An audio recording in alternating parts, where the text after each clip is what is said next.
Hello everybody, a very good morning. Welcome to the StudyIQ IAS. In today's session, myself Abhishek Singh, I'm going to start something very unreal, something very unbelievable. Good morning. I think, StudyIQ IAS. just a second guys. In today's session, myself Abhishek Singh, I'm going. Okay, so I think that all of you must have heard about the legendary warriors, legendary revolutionaries of India, including Bhagat Singh, including Chandrasekhar Azad, Ram Prasad Bismil. However, in today's session, I'm starting a new series in which we are going to talk about the unsung women revolutionaries of India. And in this very first episode, I'm going to discuss about a 21 years old who chose death over life for her nation. She sacrificed her life and she chose the death herself. She had the option to get arrested. She had the option to live as a prisoner, but she did not choose that. She decided to choose the death for herself. So who was she? What is her story? Let us start the session without any further delay. All right. So if we talk about this young lady, you know what? When she was caught, in fact, after the death, when her body was captured, there was a note found, in her shirts. And what was the note? It was simply addressing the colleagues and saying that, "Long live revolution." That means Inqilab Zindabad, the war cry of the revolutionaries in that time. So an appeal to the sisters that women today have taken a firm resolution that they will not remain in the background. Rather, for the motherland, they are willing to stand side by side of their brothers in every action. So that was actually a resolute character of her, which indicated the firm determination that she and her other colleagues, her other partners, they were all in the queue to stand side by side, in the queue to give away their lives for the cause of nation, as much as the men of the country were willing to. All right. Not just that. In fact, we talk about this, pamphlets. So these pamphlets were basically handwritten words. Right? These were the handwritten words. That means in that era also, she was not just another uneducated lady. Rather, she had earned this degree. You can see this one. She had earned this degree of the Bachelor of Arts, right? From where? You can see the University of Calcutta. So she was a graduate in her times. She had all the options. That was the time when, when anybody, even if she or he passed class 8th or class 10th examination, they used to get the government jobs. And she was a graduate. She had all the bright future lying in front of her. But she chose no such future but the martyrdom. All right. So today we are going to see her story. And who was she? She was Preetilata Waddedar. All right. So what is her life journey? When was she born? She was born on 5th of May 1911. Where? In Chittagong, in modern days Bangladesh. And in fact, she was belonging to a well-to-do family, but she chose to take up the arms to participate in the revolutionary activities. Not just that. In fact, she had started the feeling the anger against the imperialist rule at a very young age itself. In fact, she was also fond of reading the revolutionary literature. And not just that. That was the time when she was actually growing up. That was the time when the several activities were taking place. For example, when she was just 10 years old, at that time, the entire nation was engaged. It was busy in the non-cooperation movement. And Bengal was also not untouched from that. When she was a teenager, she heard about the She heard about the revolutionary activities conducted by the revolutionaries of Hindustan Republican Association. And all these instances, they led her to join a revolutionary organization called Dipali Sangh, that provided the combat training to the women and made them politically conscious. It was a very far cry in those days that the women would even think about entering into the revolutionary phase. In fact, if you all might have gone through the basic history also, you might be aware that the women, they were seldom participating even in the non-cooperation movement, even in the non-violent movements of those era. However, she was not like that. She actually wanted to participate in the revolutionary activities. So when she moved to Calcutta for her higher education, then she came in contact with one of the legendary revolutionary figures of India, whose name was Surya Sen, or popularly called as the Master Da. Okay, so she came in close contact with Surya Sen and was literally very interested to join the organization led by Surya Sen. And what was the name of that organization? It was called Indian Revolutionary Army. It was called Indian Revolutionary Army, located at Chittagong. In those times, it was called as Chittagong by British, but Chattogram, right? Chattogram, that was the actual native name of that place. Where is it located now? I just told you that it is located in Bangladesh, and it is a very, very famous port site as well. All right, it's a very famous port site as well.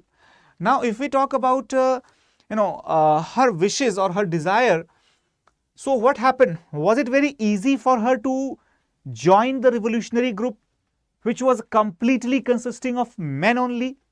It was definitely not easy, right? Definitely not easy. So what did she do? She had undergone the combat training when she was the member of Dipali Sangh, but here she had to undergo another rigorous training. And she was not alone, by the way. There were other females as well, but she was the leader of the pack. So what happened?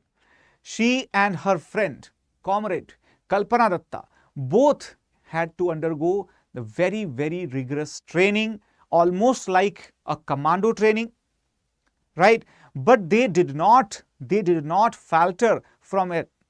They rather were more encouraged to continue as the revolutionaries. In fact, they became even stronger revolutionaries.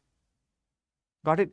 So what happened, that when in the month of April, probably on 18th or 19th of April 1930, that was the day when one of the biggest revolutionary activities in the history of India, that is the Chittagong Armory raid that took place, and the police of that area, basically Bengal police, came heavily on the revolutionaries. So what happened, that the police had actually done the raids and seizes, and Surya Sen, along with the other associates, they were completely hampered with the massive police attacks.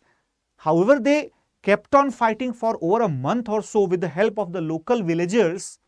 But ultimately, the same happened which was destined to happen, that Indian Revolutionary Army or Indian Republican Army, that was basically downtrodden with the massive police attacks. But that was the moment when the leadership of Pretilata Vadidar, that came to the helm. And what happened, that at this time, when the male leaders became prime suspects, the women leaders had to take charge. And Pretilata, she was inspired by the heroic exploits of the IRA. She rose to the challenge and did this duty. All right. So she, who was active since her childhood only, she had started, organizing the women, distributing the pamphlets, and gathering the information, the secret informations with the help of the women, and conducting the revolutionary activities in disguise, sometimes taking the attire of a man, sometimes, acting as a college student, as a school student. They did several revolutionary activities. And with all these things, she was doing these things so precisely that she evaded police each and every time.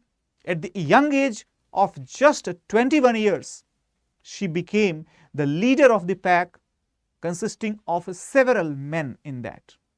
And that was quite an achievement in itself. Quite an achievement in itself. And why so?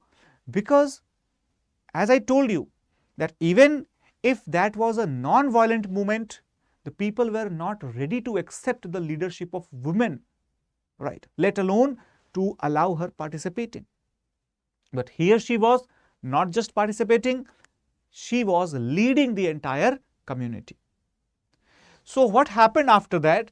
That exactly as you can see, this is the newspaper cutting. Remember the name of this newspaper, the Bengali. Do you remember the name? Everyone? How many of you have heard the name of this newspaper? This newspaper was published by Surendranath Banerjee. Surendranath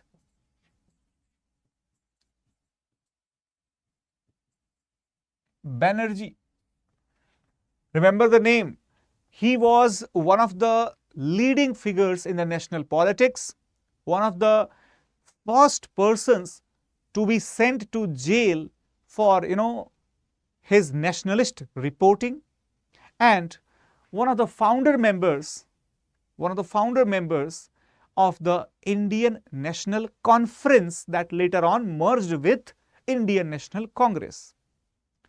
If we talk about this raid, as you can see, this was the newspaper dated on April 20th. So most probably the raid might have occurred on 18th or 19th. And as you can see, that Bengal Ordinance revived Viceroy's proclamation, Eastern Frontier Rifles leave for Chittagong. That means government had ordered the paramilitary forces to move for taking the control of Chittagong. Governor hastens back to Calcutta from Siliguri. Civilian employees safe. Okay. So basically, here the thing was on contemporary things. What were the other things going on? Mr. Gandhi at Bardoli, one of the greatest mass movements of the world. That means this was the time when even the Bardoli Satyagraha was also completed successfully, and still it was making the news for the national newspapers. Okay, so as you can see, the different type of revolutionary activities were occurring at that moment. Fire at Pune railway station, 3 old coaches used as stores destroyed, vigorous police investigation going on. All these are the investigations reports, all these are the reports about the revolutionary incidents. And what is making headline? The headline is Chittagong Armory raided by 100 insurgents. 100 insurgents. Okay. So that was the gravity of the event. It was not a small event. It was not just another revolutionary activity. It was one of the biggest revolutionary activity in the entire history, as I told you. That is what makes her contribution even massive. And moving further, if we talk about the Pahar Tali club incident. So what was that club incident about? As you can see behind me, that this was probably a club. And this is her picture, Prithilatha's picture. So what happened that when the entire dust over the Chittagong Armory raid that was settled, it was almost 2 years, in fact more than 2 years. It was the month of September 1932. So the group of revolutionaries decided to attack Pahar Tali European Club. And why this club was targeted? What was the reason behind it? The reason being a very, very disgusting, a very racist and discriminatory proclamation that was, that was completely outshining all the other things and completely pasted on the signboard. What was that? That was dogs and Indians not allowed. This was the status. This was the status of a normal Indian person into the eyes of the Europeans in our very own land, in our very own motherland, our very own grounds, our very own city. They were putting such disgusting and shameless signboards where they were putting Indians and the dogs at the same level. And this was the humiliation, in fact, that every Indian had to undergo each and every day, right? Until and unless that person chose the path to sacrifice his or her life. So Prithilatha and her group, they decided to attack this club. So what happened? That she was just 21 years old and she was still leading 7 to 10 young men at that time to carry out this incident. So after that, what happened? That was the day of 23rd September. 23rd September, she was dressed like a man and boldly led the attack to ensuing the fierce gun battle.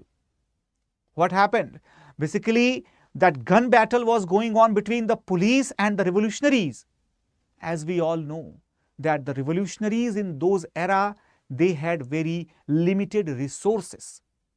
They had indomitable courage, but they had less ammunitions. Okay? They had impeccable pedigree for fighting against the European atrocities, the British atrocities, but they had limited resources. So what was the result? It was the very same that was expected. That was expected. And due to which, what happened? Even she was shot at one of her legs, and ultimately either she would succumb to the death, to the injuries, or she would have been arrested and put behind the bars with the endless tortures. So she decided something that actually made her, martyr, right? Completely martyr for the entire life. Guys, you know what? While saying this, also my voice is actually getting, choked. Why so? Because she, in the age of 21 years, when the people are still uncertain about their lives, she decided to end her life. She had a cyanide capsule. Okay. So what happened? When she saw the imminent arrest coming ahead, she decided to take that pill of cyanide, and she became a martyr. So that was the story of one of the greatest female revolutionaries that India had ever produced, and her name was Prithilatha Vadedar. She decided her each and every aspect in the direction of giving the freedom to her motherland. And at the end, when she could not do that, she embraced the death. She embraced the martyrdom, and she embraced the basically immemorable memories saved into the minds of the people. So that was the story of Prithilatha Vadedar, who chose the death of dignity instead of a life of a humiliation. So guys, that is it in today's session, and I hope that such sessions would be coming up further if you keep showering your love on this. So in tomorrow's session at the same time, 8 a.m., we are going to talk about another great revolutionary of India who happened to be a female as well, even though it is not very logical to categorize the revolutionaries in the brackets of gender or the caste or creed or anything else. However, when our people do not know about the revolutionaries who made their sacrifices, supreme sacrifices for the nation, it becomes necessary to put them in such brackets. All right. So that's all from my side. Thank you so much everybody for watching this, and I hope that all of you must be, taking along with you this picture, which expresses nothing but the bravery and the courage of Pritilata Vadedar. Tomorrow I will be coming back with the story of another woman revolutionary who sacrificed her life for the nation. Till then, if you have not subscribed to this channel, do not forget to subscribe it. If you are not for the first time here, that means you are coming here. So guys, do like the session if you happen to love it, and do share it with your friends so that they can also watch it. If any suggestions regarding the topics, or if any other comments you are supposing to do that, do not hesitate to do that in the comment section. Thanks a lot for watching. Take care guys. Bye-bye and Jai Hind. Thank you.